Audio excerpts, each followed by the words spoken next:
भगवान बुद्धको जन्मस्थल लुम्बिनीमा चैत्र 23 गतेदेखि 25 गतेसम्म हिमाली क्षेत्रमा गहन पुनरुत्थान कृषि प्रवर्धन गर्ने उद्देश्यसहित गहन पुनरुत्थानशील कृषि सम्बन्धी क्षेत्रीय सम्मेलन सम्पन्न भएको छ। लुम्बिनी बौद्ध विश्वविद्यालय, Nepal gene bank, WWN, WWF को संयुक्त आयोजना र रकफेलर फाउन्डेसनको आर्थिक सहयोगमा सो सम्मेलनको आयोजना गरिएको थियो। सम्मेलनमा लुम्बिनी बौद्ध विश्वविद्यालय, नेपाल, भारत, भुटान र म्यानमारका 100 भन्दा बढी सहभागीहरूलाई एकीकृत गरी आयोजना गरिएको कार्यक्रममा किसान अनुसन्धानकर्ता, नीति निर्माता, शैक्षिक क्षेत्रका प्रतिनिधि, विकास साझेदार र निजी क्षेत्रका सहभागीहरूले परम्परागत उत्पादन केन्द्रित मोडल भन्दा पर कृषि रूपान्तरणबारे महत्त्वपूर्ण छलफल गरिएको थियो। आदिवासी ज्ञान, कृषि पर्यावरणीय दृष्टिकोण र पुनरुत्थानात्मक अभ्यासलाई एकीकृत गर्दै प्रकृति मैत्री कृषि प्रणालीलाई प्रवर्धन गरेको छ। By documenting and sharing the cultural and spiritual importance of traditional foods and by highlighting the nutritional and climate-resilient qualities of native crops, the project aims to advance deep regenerative agriculture across the eastern Himalayan region. Lumbini Buddhist University is leading the knowledge management effort, including the organizing this regional conference.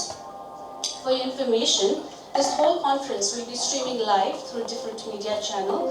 So we'll be capturing videos and photos. If you do not consent for this, please kindly let us know. And also I'll request everyone to put your phone in silent mode.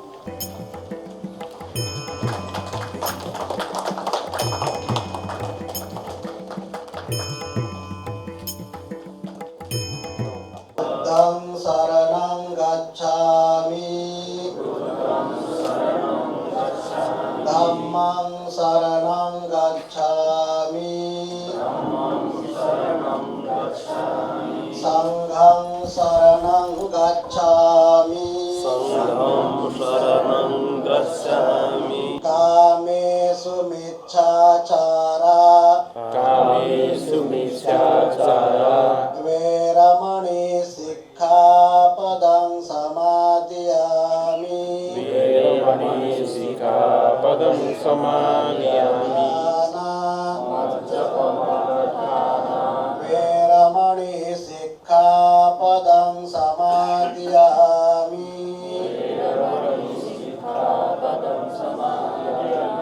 We are going to establish a brand named Buddha Thali. During the time of the Buddha, people consumed juice of sugarcane and coconut, sweets with honey, and rice named sali, which is also known as nowadays kala namak. Similarly, the Buddha attained enlightenment after receiving a rice pudding from Sujata. The names of these ingredients are mentioned in Pali and Sanskrit Buddhist literature. Including all these items, this conference is going to establish a brand, Buddha Thali.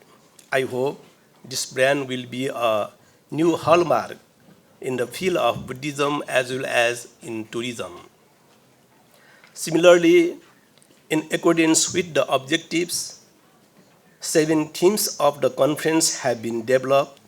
Under these themes, 32 scholars are going to present their papers. I hope the discussion and presentation of the conference will be fruitful, and I am confident that this conference will play a vital role in enhancing understanding among policymakers, researchers, and farmers, as well as in the restoration of ecosystem and the recognition of agro-biodiversity. Distinct honor to invite Dr. Ghanesham Gurung, country representative from WWF Nepal, to set the context for the conference. The title of his presentation is Harnessing Wisdom and Partnership to Advance Deep Regenerative Agriculture. WWF का प्रतिनिधि doctor Ghanshyam गुरुङले harnessing wisdom and partnership to advance deep regenerative agriculture शीर्षकमा प्रस्तुतिकरण प्रस्तुत गरिएको थियो। And it's less side, no side effects been identified. And you look at the cow, it's very interesting, mostly found in Mustang and Manam. The little cow has A1, A2, beta-casein protein, And now when we modernize, you will look talking about too many liters of milk. But we never talked about what the content of milk is all about. Then this not occurs in Nepal alone, Himalayas, it's Bhutan.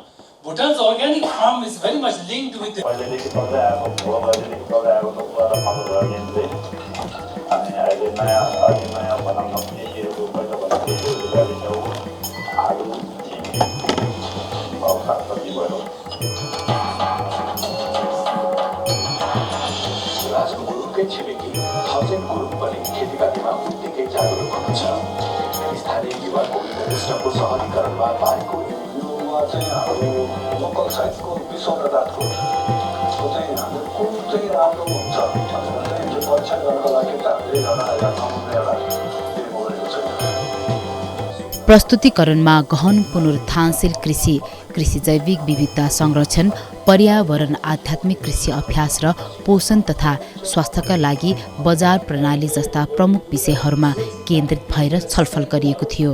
गहिरो पुनरुत्थानशील कृषि परियोजना रिगाग्री अन्तर्गत WWF, जिन bank र WWN को सहकार्य गरी मुस्ताङ र मनाङका उच्च हिमाली भेगमा फापर, मकै, आलु लगायत 9 थरी अन्नबाली, याक, लुलुगाई, च्याङ्रा जस्ता 3 थरी पशुधन र औषधीय वनस्पतिहरूको विस्तृत अध्ययन भइरहेको छ। यस परियोजनाले हिमाली क्षेत्रका अन्नबाली, पशुधन, जडीबुटी संरक्षण र संस्कार, संस्कृति तथा आध्यात्मिक मूल्यलाई प्रवर्धन गर्ने उद्देश्य राखेको छ। मौलिक तथा परम्परागत ज्ञान र खेतीपातीको अभ्यास मार्फत प्राकृतिक वातावरणको प्रभावकारी व्यवस्थापनले खाद्य सङ्कटतालाई प्रत्याहृत गर्न बल पुर्याउने लक्ष्य रिगाग्री परियोजनाको छ। We have started masters in modern agriculture, so definitely this master in modern agriculture at CNR it promotes this regenerative agriculture. However, though we don't have a formal regenerative program in our Ministry of Agriculture, but we do have organic and GAP program, good agriculture practices, and which are very similar to regenerative agriculture, and we are looking into holistic farming approach, soil health, and increase in biodiversity of crops and livestock, and also we promote local high-yielding seeds and breeds. Together to transform our agriculture to a system which can restore our ecosystem, support the farmers, and ensure the sustainable and resilient future for the coming generation. I wish the success of the conference and pleasant stay of all the participants throughout this workshop. कृषिका विभिन्न पक्षहरूमा गुणात्मक अध्ययन तथा अनुसन्धान सञ्चालन गर्ने, कृषिमा विद्यमान समस्याहरू पहिचान गरी समाधानहरू खोज्ने, साथै सरकारलाई कृषि नीतिहरू निर्माण गर्न सहयोग गर्ने उद्देश्य रहेको बताउनुभयो। यी कार्य मार्फत कृषि क्षेत्रको समग्र विकास, किसानहरूको जीवन स्तर सुधार तथा दिगो कृषि प्रणालीको प्रबन्धनमा योगदान पुर्याउने लक्ष्य राखिएको छ।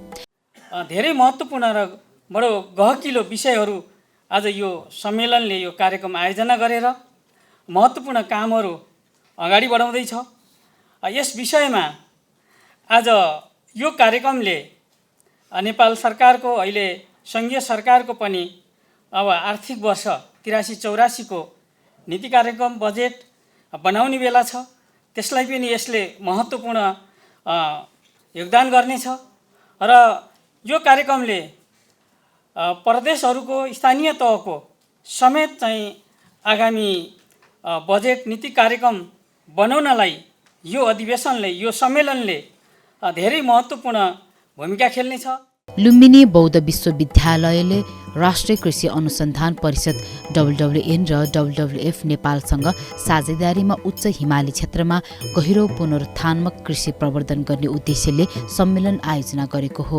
यस सम्मेलनले रैथाने वस्तु, संस्कार र संस्कृतिको संरक्षण तथा सम्वर्धन गर्दै दिगो विकास र पर्यटन प्रवर्धनमा योगदान पुर्याउने अपेक्षा गरिएको छ। साथै यी संस्थाहरूले संयुक्त रूपमा 3 वर्षे परियोजना नेपालका उच्च हिमाली क्षेत्रमा घन पुनरुत्पादक कृषि कार्यान्वयन गरिरहेका छन्। And it's a very good thing that although I'm in the Buddhist university, and I will better speak more from the spiritual perspective than the commercial perspective, because just to highlight the history, how this agriculture projects have been entered in the poll.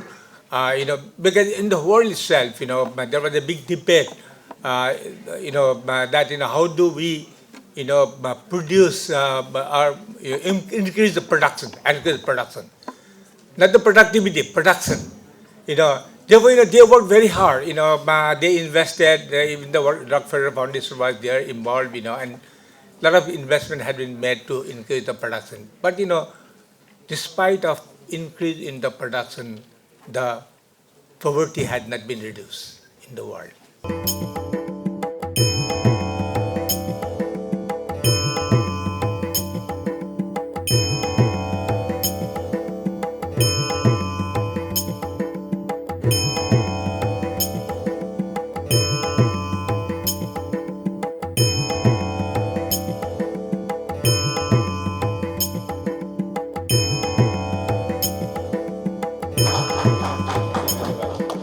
This is a dance that depicts stories of the inner voice.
कार्यक्रममा मनाङ मुस्ताङका किसानहरूबाट हिमाली क्षेत्रका विभिन्न कृषिजन्य वस्तुहरू प्रदर्शनी गरिएको थियो।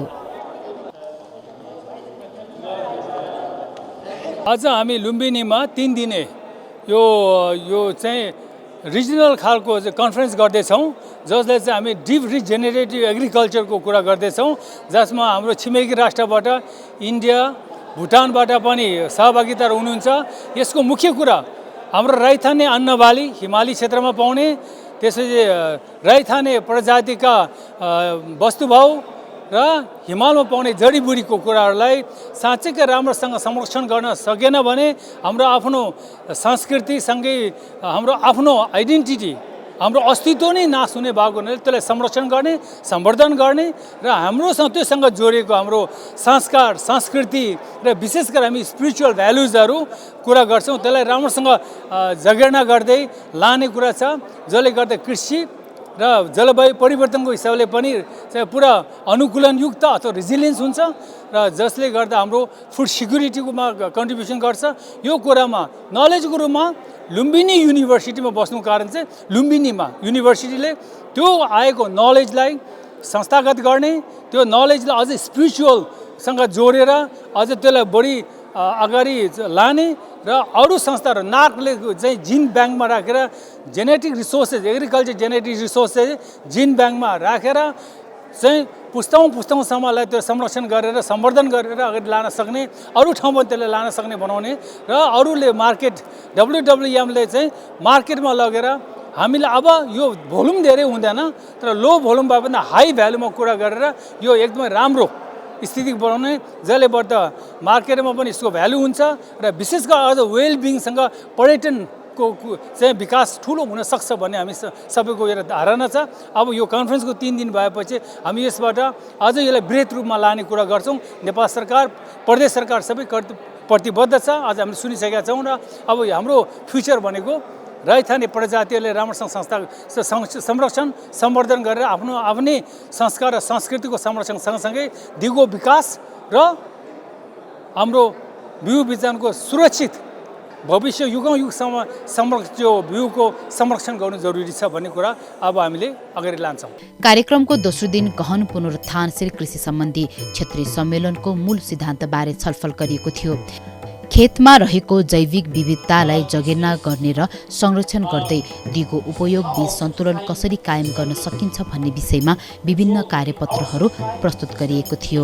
यी कार्यपत्रहरूले प्राकृतिक स्रोतहरूको दीर्घकालीन उपयोग, कृषिमा विविधता जोगाउने उपाय र भविष्यका पुस्तालाई लाभ पुग्ने गरी स्रोतहरूको संरक्षण गर्ने रणनीतिहरूमा विशेष ध्यान केन्द्रित गरी छलफल गरिएको थियो। Actually, concept is a landscape approach, so doing organic in a little larger area, so we reduce the risk of contamination and it is easy to certify. So we already have a few model organic village, but recently we have started 3 new model organic villages, that is Yemgang, Serang and Dagana districts. So in order to cater to the demand of organic products for Gelfu Mindfulness City. So Gelfu Mindfulness City is a project started by our ministry, the 15, and it is projected that around 10 million population will be there in the city. So there will be a demand for organic. So we have already started trying to produce organic products in these 3 districts. These 3 districts are nearby the GMC. And we have also opened organic sales outlet in Thimphu. So there was no formal outlet, so we have opened this organic sales outlet in Thimphu, and here we sell this fresh produce like vegetables, fruits, and even the processed product. You can see here processed product. And now, surprisingly, many tourists visit this place to buy our organic products. And usually they take this processed product like organic kiwi wine to their country. So these are various commodities which is exported from Bhutan. Though it may not be in a very large scale, but we are exporting. कार्यक्रममा doctor जन्जित कृतिकाले दीर्घकालीन रूपमा zero चिलेज अर्थात् शून्य खनजोतले माटो सुधार गर्ने, जैविक पदार्थ बढाउने र वातावरण मैत्री खेतीलाई प्रोत्साहन गर्ने प्रभाव पार्ने उल्लेख गर्नुभयो। Silver spoon from the royal kingdom. So I will just tell that this how those procurement has been done is also affected in the mind of the body. Now we have been practice in our home. My mother, my grandmother, they used to wake up early in the morning. First of all, they used to go wash their body, clean up their body, take a bath, and then they used to enter into the kitchen room. After worshipping, they used to cook that food with affection that I have to feed my family members, I have to feed my children. That is with love and duties that food were cooked. At the time of cooking a food, if our emotion is anger, if our emotion is lust, if our emotion is something else different from the purity and zero delay system, it can save around 94 million rupees in and the scenario is such that the scenario was done split plot design with RDF 100% main plot, RDF 75%. Most of these existing conventional tools actually omits some of the components of the regenerative agriculture, such as the social equity, the planetary limits, the resource availability, and then the intergenerational equity concerns. And this brought us to the methodological development, where we try to introduce, develop, and then validate an indicator-linked the resources time footprint, mainly to govern the intergenerational sustainability of agriculture within the socio-ecological carrying capacity. And then we applied this method across different case studies in Bhutan. Yes, and this is the conceptual foundation, the basis behind this methodological development. So for every crop that we produce or the energy that we generate, it's actually co-produced by the biophysical process as well as the human assets such as the knowledge, infrastructure, financial, or the technology, and then the institutions capacity. So this, when we organize, we organize into 4 different aspects. The first one is the material, which is the non-renewable resources that is contained in the product. And next one, we have the land, which is the physical, the land occupied, and the labor, which is the human capital, efforts invested, and the environmental burdens that the product produces. And this one we call it as the 4 aspects of the RTM. And now, most importantly, to connect with the components of the deep regenerative agriculture. So yes, the components, the aspects that I introduced are truly connected to the components of the deep regenerative agriculture already. For example, the land component is already connected to the land aspect. Similarly, the social is connected to the labor part. And then the air and the environment is connected to the pollutant aspects. And the water and the renewable energy is actually covered under the material aspects. Rockefeller फाउन्डेसनको सहयोगमा मुस्ताङ मनाङ लुम्बिनी र ललितपुरमा सञ्चालन भइरहेको रे गाग्री परियोजनाको एक हिस्सा रहेको छ। परियोजनाले स्थानीय तथा रैथानिक कृषि आनुवंशिक स्रोतहरूको संरक्षण, स्वदेशी ज्ञान प्रवर्धन, सामुदायिक जीन बैंक स्थापना तथा परम्परागत बिउ संरक्षण मार्फत हिमाली क्षेत्रका आनुवंशिक स्रोतहरूको संरक्षणका लागि हिमालयन बीज कोष स्थापना गर्ने सम्भावना रहेको बताएको छ। Because during the involvement and even global policy, they look on DOS or T2 type. That means we arrest then how it will compatible, how it will survive, how we will get the better performance. Our government now, they revise the policy. Earlier, only the Q2 type or uniform variety can be registered. Now diversity, including farmers themselves, they can register their lands. High key farming district and the data I see there is high dependency ratio in Baragon land is located in comparison to Baragon. In case of 8% of the respondent were cultivated naked valley common. In case of potato in common Chanthai Bakwiti reported that food sufficiency for 3 to 6 months in low acre area. Practice the regenerative agriculture, not only in a knowledge level. So by saying this, and in this today's session, not only me, I hope all of you learn a lot of things about regenerative agriculture, which already practiced in Bhutan and in Manang and Mustang. So not only this area, maybe we can expand it very quickly in other places.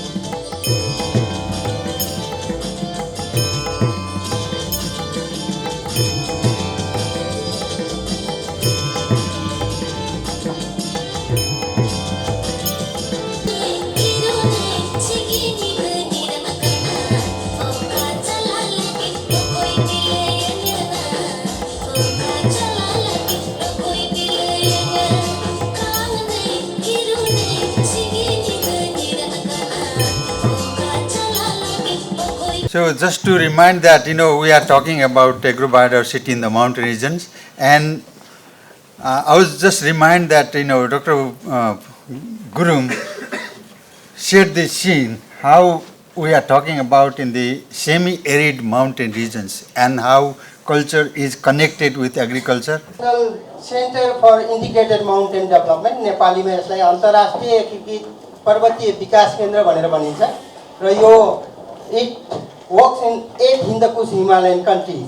The paper gave us a strong methodological example how to assess climate vulnerability of crops, medicinal plants and livestock species in fragile semi-arid Himalayan ecosystem, especially from the valuable experience of Manang and Mustang.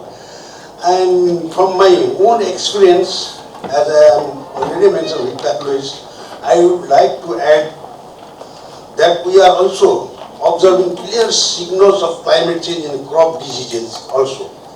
For example, spot spot in wheat, it's a kind of disease which was previously mainly found in warm and humid regions like in plain chloride. Now it's being observed even in high mountain areas in Mustang. That I personally observed there. This shift clearly shows how changing climate is altering disease distribution and creating new challenges for mountain agriculture. Not only disease, is only one example also. And overall, this session strongly emphasized the importance of place-based research, local knowledge, climate resilient regenerative approaches for sustainable mountain agriculture. And lastly, I thank our presenters once again for sharing their valuable work, and I hope that ideas discussed here will be inspired for further research, collaborations, and practical actions. Thank you.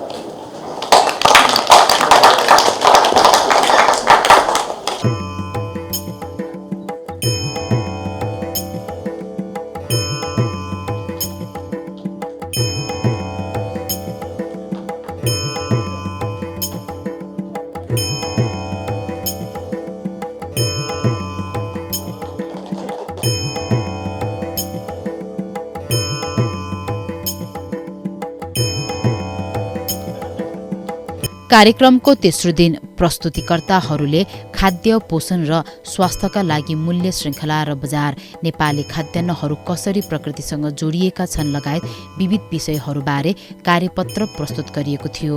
मूल्य श्रृङ्खला भन्नाले उत्पादनदेखि उपभोगसम्मको सम्पूर्ण प्रक्रिया, खेती, प्रशोधन, वितरण, बिक्रीलाई जनाउँदछ, जसमा उपभोक्तासम्म खाद्य पदार्थ पुर्याउने क्रममा थपिएको मूल्यलाई जनाउँदछ। And there is a problem of aggregation and marketing, because production centers our farmers are small scattered productions and aggregation cost is very high, so imported products are cheaper than our own farmers produce. And farmers also have a very weak bargaining capacity to get the price in time. So therefore we have now focus on concept of regenerative agriculture value chain and marketing is very essential in this case. And alternatively, we also call agroecology, regenerative marketing, regenerative value chain is also called agroecological value chain. So here we focus on fairness of the market, fairness, trade fair. We have heard of many of you, fairness in production, pricing, marketing, and also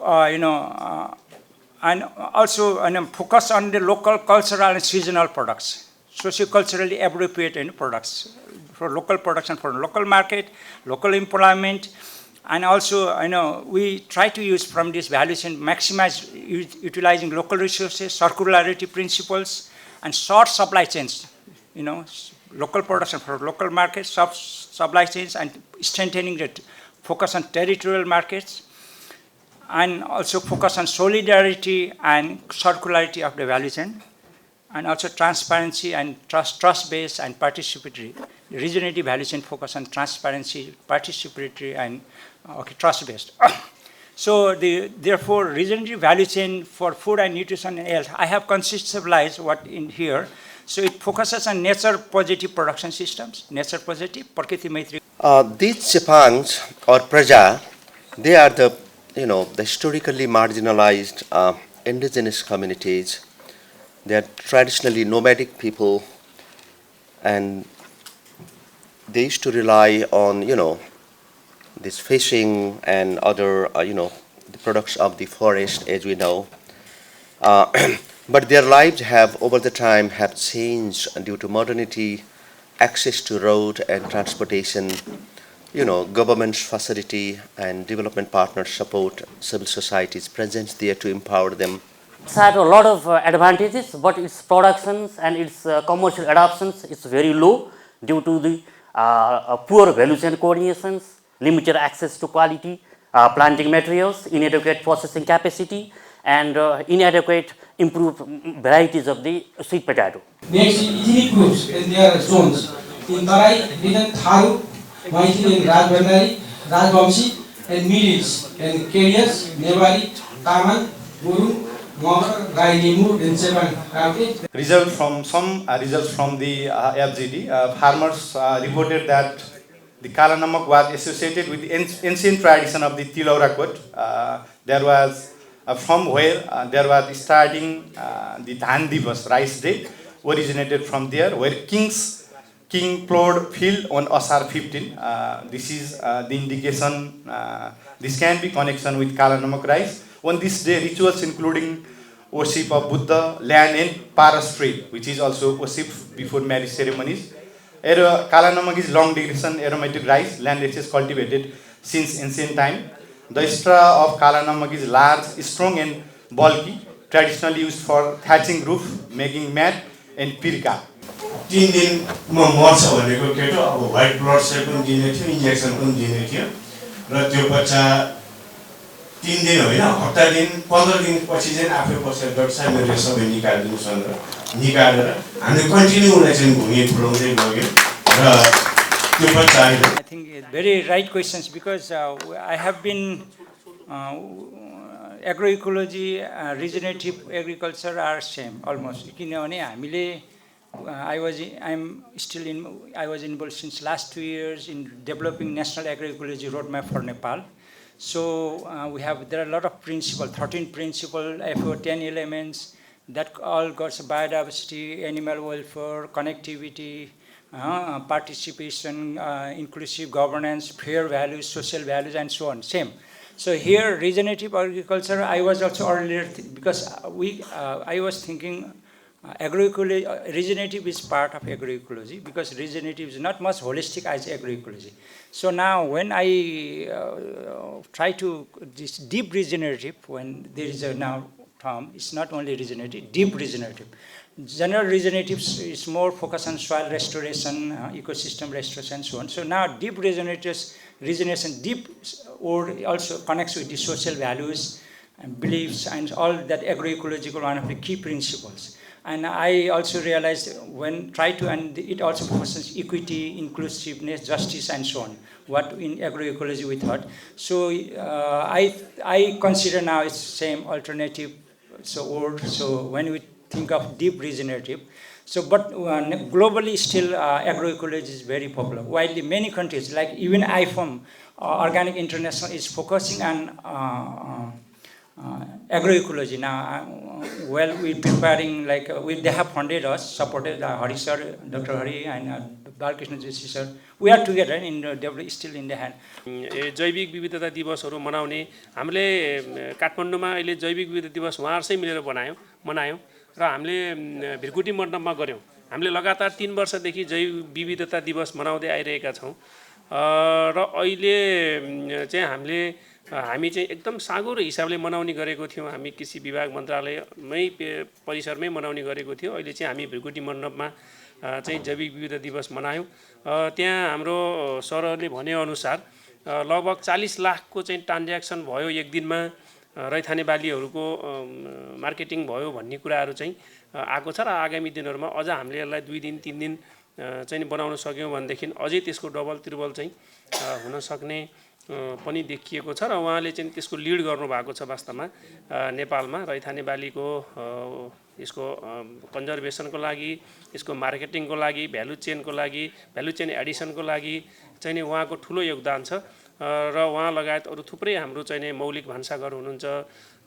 मुना कृषि भन्ने चाहिँ हाम्रो काठमाडौँमै छ। त्यसपछि कोदाली भेन्चर्सले पनि value chain value एडिसनमा चाहिँ काम गरिरहेको अवस्था छ। यस्तो थुप्रै चाहिँ हुनुहुन्छ। मैले अघि नै भने हामीसँग चाहिँ थुप्रै डिटेल शपहरु पनि छन्। 7000 भन्दा बढी चाहिँ हाम्रो नेपालभरि चाहिँ मेन सिटीहरुमा चाहिँ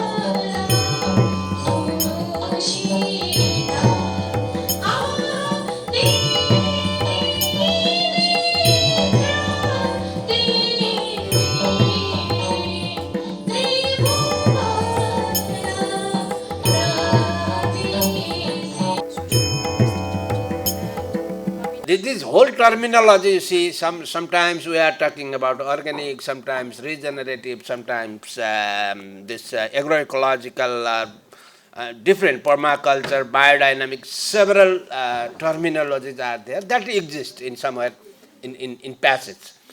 So, in general, as Dr. Gauthan already stated, agroecology represents a more holistic approach, and it has each and every components, and based on the market, based on the socio-cultural things, we can adapt any of this. and we can move on that. So it is not either or. It is something that in some like in India, natural farming has become more popular. And even the government has given due emphasis for promotion of natural farming. So we are here talking about ecological agriculture, agroecology, and also organic farming. So it depends upon place to place also. So I don't need to describe how it is because it's already a third day. Some of the issues of our agri-food system, it is already discussed, so I will not go a bit more in detail. But we have these issues, the issues of land degradation, issues of loss of biodiversity, climate change, environment. These all issues has put us to think about the sustainability. The loss of indigenous food culture, globalization and localization. These are the issues. We are more talking about localization and the many countries which produce mass monoculture, which are larger extent of produce, they think of. विभिन्न देशका सहभागीहरूलाई एकीकृत गर्दै सम्मेलनले कृषि जैविक विविधता संरक्षण, शून्य खनजोत खेती, मूल्य श्रृङ्खला विकास र पोषण सुरक्षा बारे गहन छलफल भएको थियो भने बुद्ध थाली ब्रान्ड स्थापना गरी बुद्धकालीन खाद्यान्नलाई पुनः प्रचलनमा ल्याउने प्रयास गरिएको छ। लुम्बिनी विश्वविद्यालय बौद्ध अध्ययन संकाय WWF, WWN र नागको बीचमा यो गोष्ठी भएको छ। यो चारवटा संस्थाहरूको सहकार्यमा 3 दिने डीप रिजेनरेटिभ एग्रिकल्चर विषयमा गोष्ठी भएको छ। नेपालमा भएका रैथाने बालीहरूको पुनः उत्थान गर्ने उद्देश्य सहित यो गोष्ठी भएको छ। यो गोष्ठीमा जम्मा 32 वटा कार्यपत्रहरू प्रस्तुत भएका छन्। प्रत्येक कार्यपत्रले कसरी रैथाने बालीलाई सहयोग गर्न सकिन्छ, उत्थान गर्न सकिन्छ भन्ने सन्दर्भमा कार्यपत्रहरू प्रस्तुत भएका छन्। र यही गोष्ठीको माध्यमबाट हामीले बुद्ध थाली भन्ने एउटा ब्रान्ड बनाएका छौं, जुन बुद्ध कालमा प्रचलित खानाहरूलाई समावेश गरेर एउटा बुद्ध थालीको कन्सेप्ट ल्याएका छौं। त्यसमा काला नमकको भात, त्यसपछि उखुको जुस, नरिवलको अचार, आँप अथवा लिचीको फलफुल, फर्सीको तरकारी, यी विविध खानाहरू जुन बुद्धकालीन ग्रन्थहरूमा उल्लेख छन् त्यसको आधारमा बुद्ध थालीको कन्सेप्ट हामीले ल्याएका छौं। त्यसैले यो गोष्ठीको माध्यमबाट अहिले एउटा बुद्ध थालीको नयाँ ब्रान्ड स्थापना भएको छ। त्यस्तै यस गोष्ठीको माध्यमबाट नेपालमा भएका रैथाने बालीहरूलाई कसरी संरक्षण तथा सम्वर्धन गर्न सकिन्छ भन्ने सन्दर्भमा धेरै छलफल भएको छ। अवश्य पनि यसबाट नेपालको रैथाने बालीहरू, रैथाने कृषिलाई कसरी विकास गर्न सकिन्छ, कसरी संरक्षण गर्न सकिन्छ त्यस सम्बन्धमा टेवा पुग्नेछ भन्ने मैले आशा गरेको छु।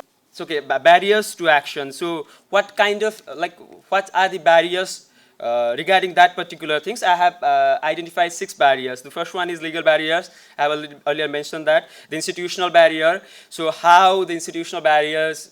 कार्यपत्रहरूमा रैथाने बालीलाई संरक्षण, जगेर्ना र उत्थान गर्ने उपायहरूबारे छलफल गरिएको थियो। यही गोष्ठी मार्फत बुद्ध थाली नामक एक ब्रान्डको विकास गरिएको छ, जसले बुद्धकालीन खाद्यान्न र खानालाई पुनः प्रचलनमा ल्याउँदै सो ब्रान्डको स्थापना गरेको हो।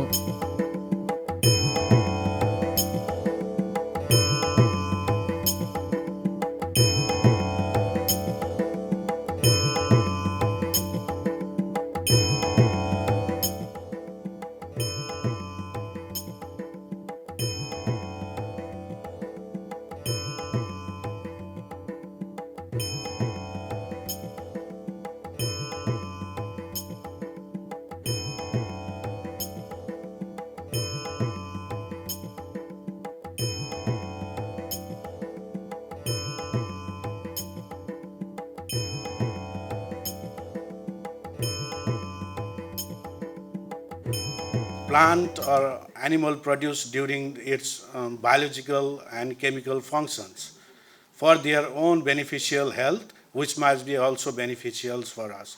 Proteomics the proteins, the enzymes which are responsible for that organized mechanisms, and lipidomics, the lipids, the fats that might be beneficial or that might be harmful to us, and glycomics, the glucose, the carbohydrates. In that scenario, how do you see we are separating food and medicine another way, but our culture is saying food itself is medicine. So how do you see that its implementation in Nepal in this global time? Just in 2 to 3 years, they are getting some kind of good amount of money, and after that there is no food availability and people are not taking the food. So what can be in this? Because sustainability is there in the food as well. So what is your kind of observation, sir? यो पोलिसीमा कतै त्यो adjust गर्न पाएर नेपाल सरकारले त्यो दियो भने fulfil पनि हुने, फेरि उसलाई चाहिँ अरू कुनै अथवा चाहिँ यो रिलेसन जुन चाहिँ हामीले गर्न खोज्छौँ, सिट बनाउन खोज्छौँ ताकि हाम्रो चाहिँ सप्लिमेन्ट चाहिँ पुरा होस् भनेर, र त्यो चाहिँ हामीले गर्न पाइरहेको छ। जङ्गल जनावरले अलिकति भएको हुनाले पोलिसीमा कतै राख्न पायो नेपाल सरकारले पनि हेर्छ। म कालोनमकको प्रमोसन यहाँ एउटा लोकल लेभलमा चाहिँ गरिरहेको छु, उत्पादन र प्रमोसन, र उत्पादन गर्दै जाँदाखेरि केही यहाँ अब विदेशमा पनि एक्सपोर्ट गर्ने भन्ने आएको थियो, मसँग कन्ट्याक्ट गर्नुभयो, र पछि बुझ्दै जाँदाखेरि यो एक्सपोर्ट गर्नलाई चाहिँ नपाइने भन्ने कुरा आयो यो कालोनमकलाई। सो यसलाई चाहिँ पोलिसी लेभलको के कति ग्याप छ र कसरी यसलाई चाहिँ मिलाउन सकिन्छ भन्ने कुरो, र अर्को चाहिँ कालोनमकको यो सिडहरू यो एरियामा अब यहाँको सिड जस्तै शुद्धोधन काला नमकहरू नपाइने अवस्था, र किसानहरू सबै भारत गएर लिएर आउने। सो त्यो चाहिँ अब त्यसले चाहिँ कसरी सिडलाई चाहिँ किसानहरू मार्फत चाहिँ उपलब्ध गराउन सकिन्छ भन्ने कुरो, र हुनसक्छ भने अब काला नमकको लागि विशेष प्रवर्धनात्मक एउटा कुनै योजना नै ल्याएर गर्न सकिन्छ कि भन्ने सरहरूले चाहिँ मेरो सुझाव। मेहनत गरेर गर्नुभएको थियो, यसमा थोरै ल्यागिङ चाहिँ त्यो इन्डिजिनियस सिड्सको रेगुलेसन्स कसरी गर्ने भनेर ल्याएको छ, त्यसमा हामी काम गर्दै पनि छौँ, खोज्दै गरेको काम। र अर्को कुरा चाहिँ त्यो मेन पावरको कुरा जुन गर्नुभयो उहाँले, त्यो अब त्यो डाटा कसरी आयो त्यसमा पनि थोरै हामीले हेर्नु साइन्टिस्ट प्रेजेन्ट गर्दा अब मन्त्रालयमा चाहिँ मेन पावर कम हो, सुदूरपश्चिमको त्यो बुझिन्छ, तर जुन तालिम केन्द्रमा चाहिँ त्यहाँ त्यहाँ भेरी जेन्युन ब्रिलियन्ट मान्छेहरू त्यहाँ हुनुहुन्छ, त्यो त उहाँको ट्रेनिङ सेसन र करिकुलम राम्रो डेभलप गर्दै रहन। Vice chancellor doctor Subarnalal Bajracharya, registrar Tilakram Acharya, प्रमुख अतिथि लुम्बिनी प्रदेशका कृषि तथा सहकारी मन्त्री दिनेश पन्थी, लुम्बिनी सांस्कृतिक नगरपालिकाका उपप्रमुख कल्पना हरिजन, नेपाल कृषि अनुसन्धान परिषदका कार्यकारी निर्देशक डाक्टर कृष्ण प्रसाद तिमसेनाको उपस्थिति रहेको उक्त सम्मेलनबाट गहन पुनरुत्थानशील कृषिबारे जनचेतना अभिवृद्धि, क्षेत्रीय सहकार्य सुदृढीकरण, नीतिगत सुझाव, अनुसन्धान प्राथमिकता पहिचान तथा प्रकृति मैत्री कृषि प्रणालीका लागि साझा दृष्टिकोण विकास हुने अपेक्षा गरिएको छ। 3 दिनसम्म सञ्चालन गरिएको सम्मेलनमा 7 वटा विषयवस्तुहरू अन्तर्गत 32 जना अनुसन्धानकर्ताहरूले आफ्नो कार्यपत्र प्रस्तुत गरिएको थियो। काञ्चन थापा सरले योलाई मैले अपर्च्युनिटी भनेको छु सर, अब कसरी ट्र्याप गर्न सकिन्छ हेरौँ। अहिले मन्त्री पनि एउटै हुने, मन्त्रालय नै मर्ज हुने कुरा छ होइन, अब होला फाइनल्ली कृषि वन र अझै हामीले भनेको त सिँचाइ र भूमि पनि सँगै एउटै मन्त्रालय हुनुपर्छ, नाम दिए नि भने हो। तर त्यो अहिले तत्काल कृषि र वन जोडिँदै गर्दाखेरि हामी एग्रो फरेस्ट्रीदेखि लिएर क्लाइमेट चेन्जका इस्यु, नेचुरल रिसोर्ससँग जोडिएकोमा सहज होला भन्ने लाग्छ। यद्यपि वनसँग सम्बन्धित धेरै कुराहरू अलिकति कन्जर्भेटिभ भनौँ, अलिक कम्प्लिकेटेड कानुनी प्रावधानहरू छ। त्यसलाई चाहिँ अब कसरी सहज बनाउन सकिन्छ भने अहिले हाम्रो अजय सरले भने जस्तो अब वन्यजन्तुको कुरामा एकदमै गाह्रो छ नि त कानुनी हिसाबले होइन। अब त्यो क्षतिपूर्तिको कुरा हाम्रो मनाङ मुस्ताङको हाम्रो अध्यक्षज्यूहरूलाई थाहा छ। अब यो एकाएपको एरिया हुँदाखेरि होइन त्यति बेला त क्षतिपूर्तिको ऊ पनि थियो, प्रावधान पनि थियो, तैपनि क्षतिपूर्ति पाउने कुरो नि त्यति सजिलो चाहिँ छैन होइन। अब तर अहिले त्यसैको म्यानेजमेन्टमा अलिकति काम गर्दै गएको कुरा छ। About the sustainability of new foods in the market, why it fails? Because we cannot transfer the trust from the processed product to the consumer. There is a lack of transfer of trust because consumer doesn't believe in the facts that is mentioned in the label. Is it evidence based or not? That's why these types of analytics and food labeling, nutrition specific claims, health claims should be backed by the scientific evidence. Thank you. For promoting this kind of, I think ecological agriculture, we need the technological innovations. We need particular kind of technology. For example, if you see the mulching technology, biomulch we can use in the particular location. These are the scientific kind of technology we need.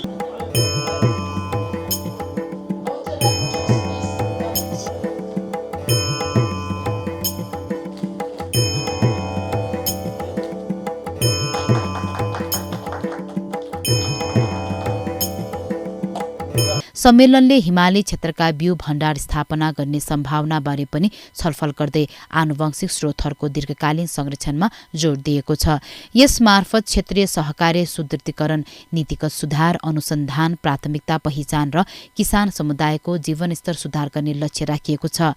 यो सम्मेलन गर्नको मुख्य उद्देश्य भनेकै यो गहन पुनरुत्थानशील कृषि भनेको के हो त्यसको बारेमा बुझाइ को बारेमा हो र यो गहन भन्ने शब्दले चाहिँ के यसको अर्थ के हो जसमा चाहिँ हाम्रो यो एग्रिकल्चरसँग रिलेटेड स्पिरिचुअल ट्रेडिसनल नलेज यिनीहरू सबैलाई चाहिँ कसरी समेटेको छ भने चाहिँ डिपले चाहिँ यो गहन भन्ने शब्दले चाहिँ यसले समेटिन्छ र यही बारेमा चाहिँ यसको बारे बुझाइको लागि नै हामीले यो कन्फरेन्स गरेको हो र सँगसँगै यो रिजेनेरेटिभ एग्रिकल्चर भनेको विभिन्न देशमा अहिले पनि इम्प्लिमेन्ट भइ नै रहेको छ र त्यसको बारे पनि एउटा नलेज चाहिँ लर्निङ र सेयरिङ गर्नको लागि पनि यो हामीले कन्फरेन्स अर्गनाइज गरेको हो भने अब यो डिप रिजेनेरेटिभ एग्रिकल्चरलाई अझै कसरी अघि लग्न सकिन्छ भने कोलाबोरेसन हाम्रो गभर्नमेन्टसँगको अनि त्यसपछि एकाडेमिया हुन्छ रिसर्चर हुनसक्छ अरूसँग पनि अरू अर्गनाइजेसनसँग पनि कसरी कोलाबोरेट गरेर अघि बढाउने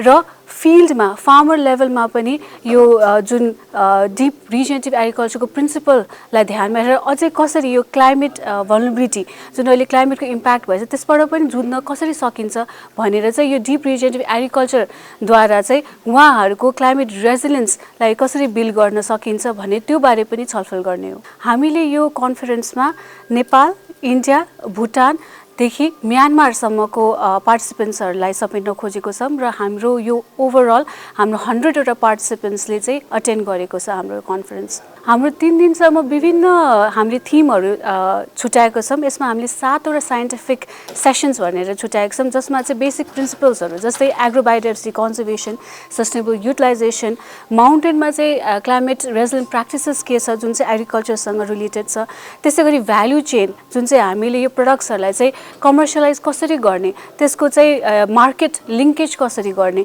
र अन्त्यमा चाहिँ यो हाम्रो पोलिसी रेकमेन्डेसन के हुनसक्छ भन्ने कुराहरूमा चाहिँ हामीले केन्द्रित भएर चाहिँ यो 3 दिनको कन्फरेन्स हामीले चाहिँ सञ्चालन गरेका छौँ।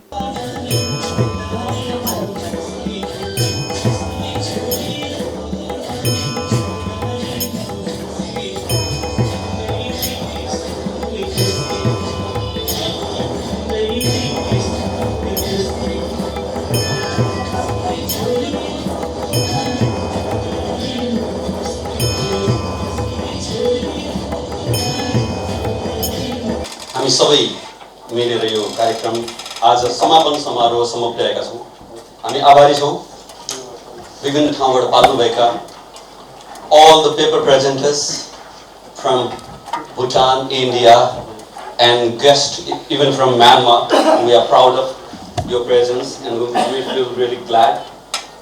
क्षेत्रीय स्तरमा गहिरो पुनरुत्पादक कृषि सम्बन्धी साझा बुझाइ निर्माण गर्ने, उत्कृष्ट अभ्यासहरू अभिलेख गर्ने, कृषि जैविक विविधता संरक्षण तथा यसको उपयोगलाई प्रोत्साहन गर्न यो सम्मेलन आयोजना गरिएको हो। लुम्बिनीमा सम्पन्न 3 दिने गहन पुनरुत्थानशील कृषि सम्बन्धी क्षेत्रीय सम्मेलनले हिमाली क्षेत्रका रैथाने बाली, पशुधन, औषधीय जडीबुटी तथा संस्कार संस्कृतिको संरक्षणलाई प्राथमिकता दिँदै दिगो कृषि प्रणाली प्रवर्धन गर्ने साझा दृष्टिकोण प्रस्तुत गरेको छ। स्थानीय आदिवासी ज्ञान, सांस्कृतिक अभ्यास र आधुनिक विज्ञान प्रविधिलाई संयोजन गर्ने भन्ने यो फर्स्ट बुँदा रहेको छ यो इन्डिकेसन GI ट्यागिङको चाहिँ एकदम अर्जेन्ट निड छ र एग्रो बायोडाइभर्सिटी सेन्चुरीको पनि एकदमै निड छ भन्ने छ भने लास्टमा चाहिँ हाम्रो हिमालयन रिजन मनाङ र मुस्ताङमा चाहिँ एग्रो डाइभर्सिटी चाहिँ घटिरहेछ र there is an urgent need for protection र यसलाई चाहिँ अलिकति कमर्सियलाइजेसन र यसको भ्याल्यु बढाउनको लागि हामीले इन्टिग्रेट गर्नुपर्छ भन्ने चाहिँ have to document that in detail and looking at the science behind it and the beliefs behind it, and that is the driver of conservation and utilization. I think that is the key point we should be doing, but it is not the philosophical, but we have to develop action plan to implement that. That is our first one, and also look at the adaptive capacity of the biodiversity and ecosystem and the people's capacity. To have need practices and for identification of this major theme and the need, like farmer group and civil society can play the role. So what is the main research area, research gap we need to work. So these are the 3 recommendations from my side. यसमा अब value marketing र value चेनको कुरा गर्दाखेरिमा अझै हाम्रो यो रैथाने agree product हाम्रो चाहिँ रैथाने बालीहरूको मार्केटिङ र भ्यालु चेन र भ्यालु एडिसनमा काम गर्न अझै बाँकी छ, थोरै सुरुवात भएको छ। यसमा चाहिँ हामीले विशेष गरिकन एउटा मार्केटिङको एउटा स्ट्र्याटेजी हामीले बनाउनु पर्छ होला। एकाडेमिक इन्स्टिट्युसन अथवा रिसर्च इन्स्टिट्युसनहरूले पनि कम्युनिटीमा गएर चाहिँ नि नलेज जेनेरेट गरिरहेको अवस्था छ, क्याम्पसबाट कम्युनिटीमा गएको अवस्था छ र त्यसलाई पनि इन्स्टिट्युसनलाइज गर्दाखेरि चाहिँ रिजेनेरेटिभ एग्रिकल्चर चाहिँ यसलाई बढी इम्प्लिमेन्टेसनको फेजमा ल्याउनलाई चाहिँ सजिलो पर्छ। भर्खरै मात्रै क्लाइमेट चेन्ज फाइनेन्सिङको मेकानिजमको पार्लियामेन्टरी ह्यान्डबुक बनाएको छ र यो ह्यान्डबुक बनायो भनेदेखि जलवायु परिवर्तन सिस्टममा यो ग्रिन इकोनोमीमा यो यसले धेरै रोल खेल्ने भएकोले त्यो चाहिँ एउटा सुझाव गर्न चाहन्छु। इथिक्स हाम्रो इथनिक ग्रुपको नलेज डाइरेक्टली इङ्ग्लिसमा ट्रान्सलेट गर्यो। हाम्रो सजेसन चाहिँ पहिलो त्यस्ता नलेज स्किलहरू उनीहरूको आफ्नै ल्याङ्ग्वेजमा फर्स्ट लेख्नु पर्यो, त्यसलाई ट्रान्सलेट गर्नु पर्यो। यहाँ त तपाईँ साइटेसन गर्ने हो भने त त्यो किसानहरूको नलेज त कहिले पनि प्राइमेरी साइटेसन हुँदैन। त्यो चाहिँ ननसेन्स भन्छु म। यसलाई चाहिँ सबैले मेट्रिलाइज गरौँ र नेपालले पनि यसको स्टार्ट गरोस् भन्ने सबै इन्स्टिट्युटहरूलाई म भन्न चाहन्छु। भरपुर मिहिनेत गर्छौँ र कमसेकम यसलाई 5 देखि 10 वर्ष कन्टिन्युटी दिएर भने कुनै हिसाबले यो राम्रो मेच्युरिटीमा आउन नसक्न गाह्रो हुन्छ भन्ने हुनाले we are fully committed to work together with all the partners we do it. शिक्षा भन्दा पहिला संस्कार चाहिन्छ, व्यापार भन्दा पहिला व्यवहार चाहिन्छ, भगवान भन्दा पहिला आफ्नो बा आमालाई माता पितालाई चाहिँ मान्न सक्नुपर्छ भन्नुभएको छ। यति चिजहरू मात्र हामीले अवलम्बन गर्न सक्यो भने पक्कै पनि हाम्रो यो रैथाने बिउहरूलाई पनि हामीले संरक्षण गर्न सक्छौँ र त्यसको साथसाथै अहिले विश्व बजारमा नेपालको अर्थतन्त्र केमा टिकेको छ तपाईँहरू सबैलाई थाहा छ। 3टा अक्षरमा टिकेको छ, RTT। R भनेको रेमिटेन्स, टी एउटा चाहिँ तपाईँको टुरिज्म, अर्को चाहिँ ट्याक्स। यदि हाम्रो नेपाललाई पर्यटकहरू आउने एउटा व्यापक एउटा थलो बनाउन सक्यो भने तपाईँको एउटा विदेशी नेपालमा आइपुग्यो भने प्रत्यक्ष अप्रत्यक्ष तपाईँको 14 जना मान्छेले काम पाउँछ अरे। यदि त्यो त्यति राम्रो एउटा चिजलाई हामीले किन संरक्षण किन नगर्ने, हामीले सम्वर्धन किन नगर्ने? कृषि जैविक विविधता र आध्यात्मिक मूल्यहरूको एकीकृत प्रयोग मार्फत दिगो र पुनरुत्थानशील कृषि प्रणाली विकास गर्ने अवधारणा हाम्रो स्थानीय यथार्थसँग गहिरो रूपमा मेल खान्छ। मार्केटिङको बारेमा पनि तपाईँले धेरै कुरा गर्नुभयो, किनभने मान्छेले चाहिँ भ्यालु क्रिएट गर्नलाई चाहिँ हामीले सिम्पल चाहिँ एउटा आलु बिक्री गर्नु र त्यो आलुको चाहिँ तपाईँको चाहिँ यो एक किसिमको चाहिँ गुण होइन, त्यो आलु खाँदाखेरि त्यो आलुको चाहिँ तपाईँको चाहिँ फिचर्सहरू हामीले चाहिँ त्यसलाई चाहिँ अगाडि राखेर चाहिँ बिक्री गरे त्यसको फरक चाहिँ हुन्छ होइन। र त्यसलाई विभिन्न चाहिँ हामीले नलेज एड गरेर चाहिँ त्यही आलुलाई चाहिँ हामी खाँदैछौँ नि हामी होइन, विभिन्न अर्को चाहिँ तपाईँको रूपमा चाहिँ हामी त्यसलाई कन्ज्युम गरेको हुन्छ। त्यसैले चाहिँ त्यस्तै गरी हामी यो रैथाने बालीलाई पनि हामीले कमर्सियलाइजेसन पनि गर्नुपर्ने हुन्छ, प्रोटेक्सन पनि गर्नुहुन्छ, प्रमोसन पनि गर्नुपर्ने हुन्छ। र त्यसै गरी व्यापक छ अलिकति हातलाई यस मिसनमा अहोरात्र खटेर अर्चना